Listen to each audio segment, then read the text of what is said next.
বুধবার ইস্ট লন্ডনের impression events ভেন্যুতে অনুষ্ঠিত হলো চ্যানেল এসের রামাদান আরএফসি ফান্ডরেজিং অনুষ্ঠান। চ্যানেল এসের head of programme Farhan Masud Khan ও ডক্টর জাকির খানের যৌথ পরিচালনায় এই ফান্ডরেজিং অনুষ্ঠিত হয়।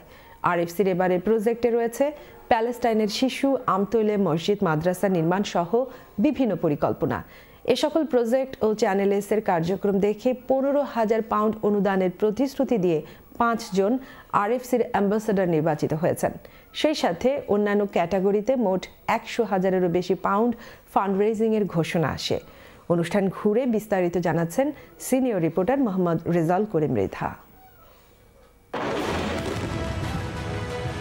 মানুষ মানুষের জন্য, জীবন জীবনের জন্য, এই ব্রত নিয়ে মানবতার সেবায় চ্যানেল এস এক ধাপ এগিয়ে। প্রতি বছরের মতো এবারও 27টি সংগঠন নিয়ে কাজ করছে আরএফসি। আমরা যদি দানের মাধ্যমে আমাদের সমস্যাগুলো থেকে আল্লাহ আমাদেরকে রক্ষা করেন, তাহলে হয়তো তারা ভীষণ মুসিবত থেকে দুনিয়াতেও রক্ষা পাবেনই, সাথে সাথে সেই পরকালের ভীষণ মুসিবত থেকেও রক্ষা পাবেন ইনশাআল্লাহ। এই রমাদানে আমতোল প্রজেক্ট সহ রয়েছে অনেকগুলো প্রজেক্ট এবং এই সব প্রজেক্টে 500,000 পাউন্ড ফান্ডরাইজিং টার্গেট নিয়ে কাজ করছে আরএফসি। বুধবার ইমপ্রেশন ভেন্যুতে আরএফসির প্রথম রোড শোতে ব্যাপক সাড়া ফেলেছে। আমার 1 পাউন্ড এতগুলা চ্যারিটিতে একই সাথে যাচ্ছে, এটা আমার কাছে সবচেয়ে বড় ইনসেন্টিভ আমি মনে করি আরএফসিতে অ্যাম্বাসেডর হওয়ার জন্য। Lots of people will follow me. A lot of my friends will see this. A lot of them will feel encouraged. And normally, as a kid, I've been told this, it felt very boring. But as I'm getting older, I'm understanding the importance. And I do think a lot of people will follow, and inshallah, we'll be able to go for 15,000. অনুষ্ঠানে ব্যবসায়ী, community নেতা, দানশীল ব্যক্তিবর্গ সহ শিশুদের উপস্থিত ছিল। There's no room for Laura legislation.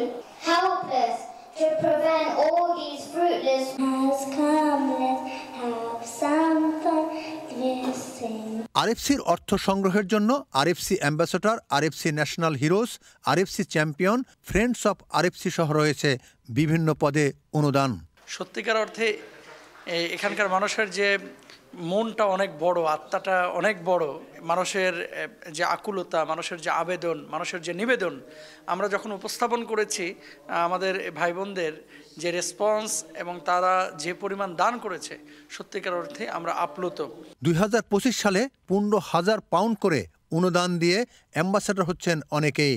এমন একটা অর্গানাইজেশন আরএফসি যারা 27টা রেজিস্টার্ড চ্যারিটি অর্গানাইজেশনে তারা নিজ হাতে দান করবা এবং এই পয়সাগুলা ওয়ার্ল্ডের বিভিন্ন দেশ নিডি পিপুলের লাগি খরচ করা হইব, ওগুলা দেখেও আমি উৎসাহিত হয়েছি। আজকে আমরা শরিক হয়েছি বেনিবাজার উপজেলার প্রকৃতি এডুকেশন ট্রাস্টের পক্ষে।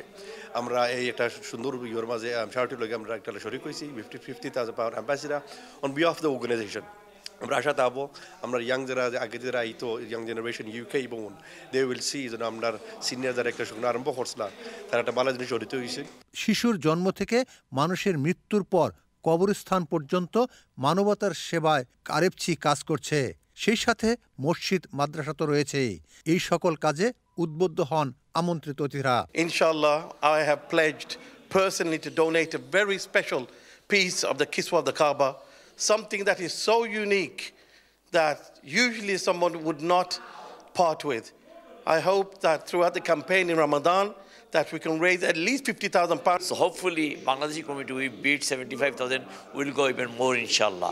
Head of programme Farhan Masud Khan বলেন, এই রমাদানে বিশ্বের নির্যাতিত শিশুদের জন্য কাজ করবে আরএফসি। এতে ব্যাপক সাড়া ফেলেছেন দানশীল ব্যক্তিরা। আজকের এই ইভেন্টটি অসাধারণ এবং অভাবনীয় সমর্থন দিয়েছেন আমাদের ডোনাররা। এখান থেকে আমরা অন্তত 5 জন অ্যাম্বাসেডর যারা 15,000 পাউন্ড করে ইচ ডোনেট করবেন ইনশাল্লাহ, তারা আজকে ঘোষণা দিয়েছেন তারা অ্যাম্বাসেডর হবেন। এছাড়া আরও অনেক ডোনেশন আছেন। সবচেয়ে ইম্পর্টেন্ট বিষয় হচ্ছে ডোনেশন তোলার পরে এই ডোনেশনগুলি আপনাদের পছন্দের 27টা চ্যারিটির মাধ্যমে ইউকেতে, বাংলাদেশে, গাজাতে, সিরিয়াতে, আফ্রিকান বিভিন্ন দেশ সহ পৃথিবীর বিভিন্ন দেশে আপনাদের এই মূল্যবান ডোনেশন পৌঁছে যাবে। আরএফসি রমাদান সহ সব মানবতার সেবায় কাজ করবে, এমনটাই বলছে সংশ্লিষ্ট সকলে। Mohammad Rezaul Karim Mridha, channel S news, London.